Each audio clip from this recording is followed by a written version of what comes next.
अस्सलामु अलैकुम वरहमतुल्लाहि वबरकातुहू। उम्मीद करता हूँ कि आप सब खैरियत से होंगे। नाज़रीन, आज हम बात करेंगे कि पुल सिरात क्या है और ये कैसा होगा। हज़रत अबू सईद खुदरी रज़ियल्लाहु तआला अन्हु फरमाते हैं कि हम तक ये बात पहुंची कि बेशक पुल सिरात बाल से ज़्यादा बारीक और तलवार से ज़्यादा तेज़ होगा।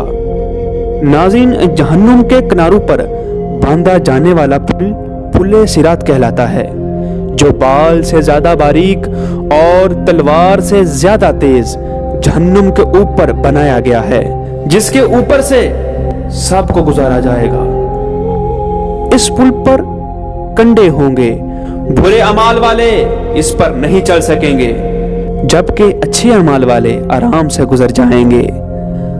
सबसे पहले रसूल सल्लल्लाहु अलैहि वसल्लम इस पुल से उम्मत के साथ गुजरेंगे।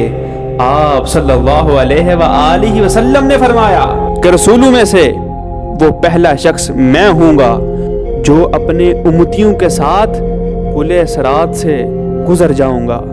और एक मकाम पर फरमाया, ए अबू हुरैरा, मैं पुल सिरात पर खड़े होकर रब की बारगाह में अर्ज करूंगा, ए मेरे मालिक, सलामती और हिफाजत फरमाया। फिर कुछ अपने आप को घसीट कर पार करेंगे और कुछ जहन्नुम में गिर जाएंगे। हर शख्स अपने मकाम मर्तबा के लिहाज से पुल सिरात से गुजरेगा।